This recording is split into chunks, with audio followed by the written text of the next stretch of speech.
Hi, fabulous fourth graders. Thank you for tuning in to another online edition of our Read Aloud, One and Only Ivan. Today we are reading pages 291 to the end of our novel.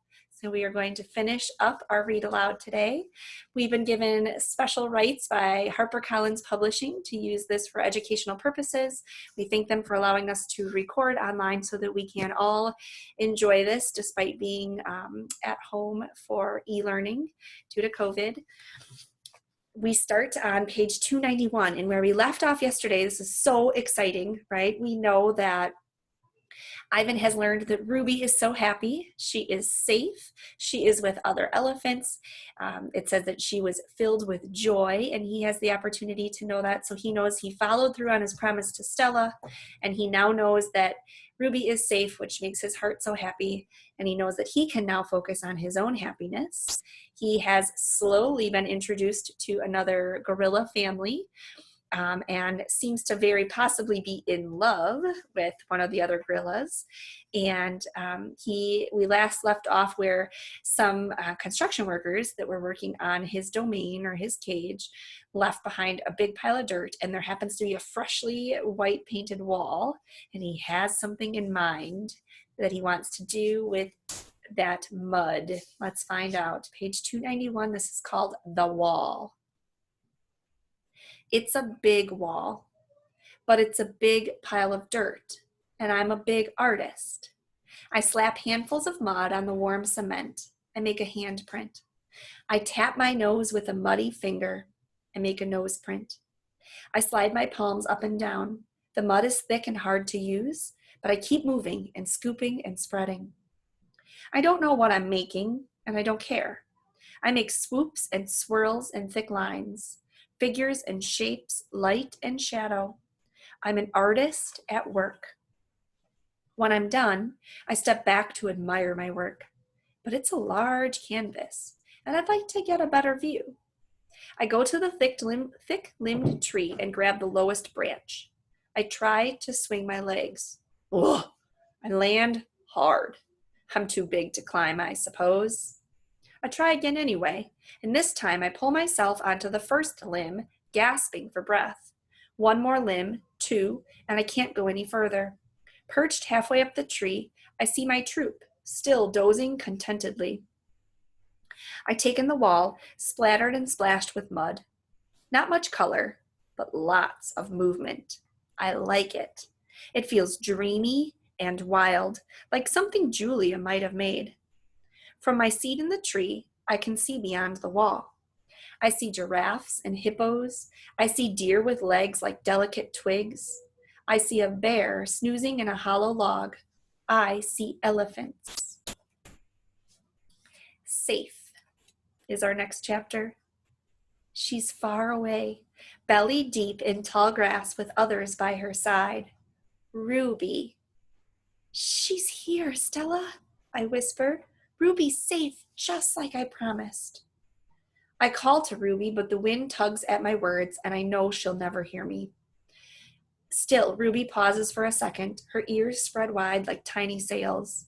Then, with lumbering grace, she moves on through the grass. 296, Silverback.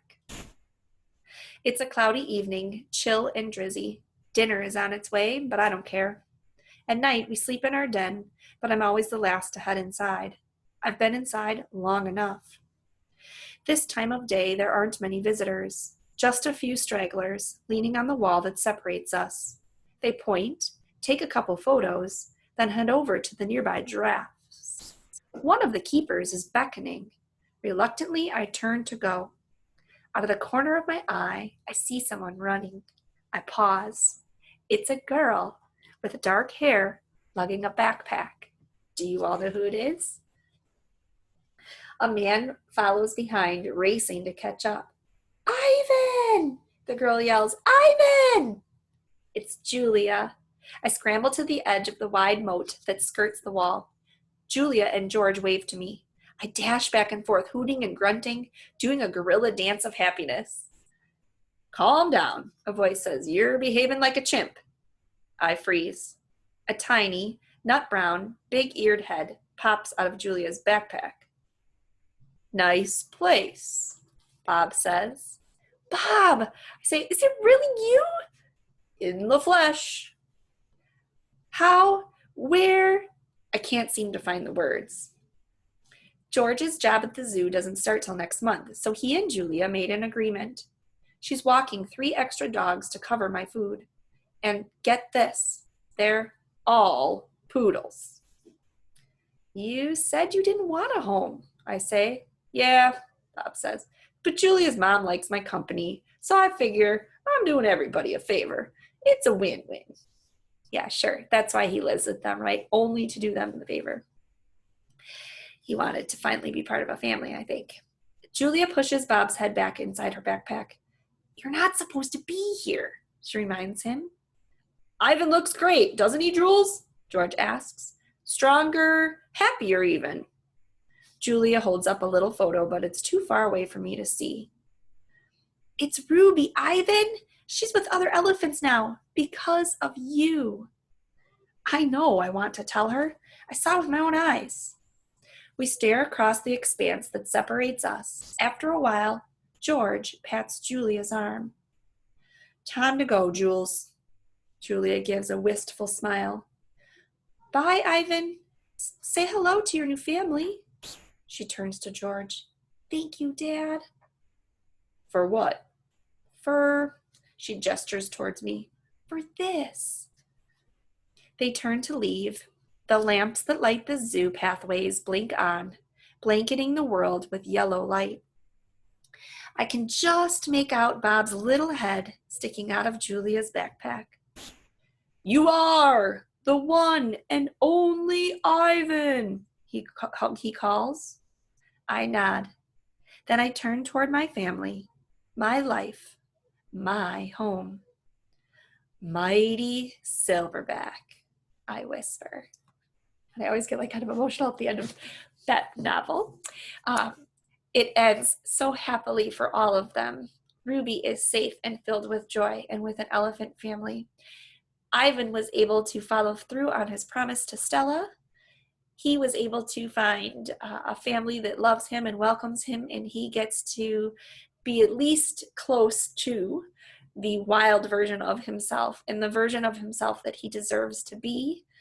And then to make it even better, we get to find out that Julia is happy. Dad is going to be working at the zoo, and even better yet, Bob also has found a home, and it's with people that are going to love him, because we all know that Julia and his family are very good people.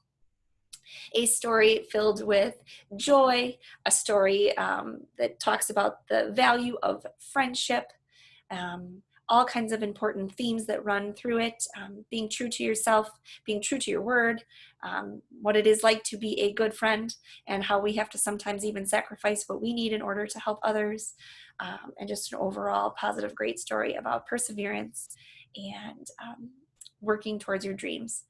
Thank you all for reading with me, even though it's from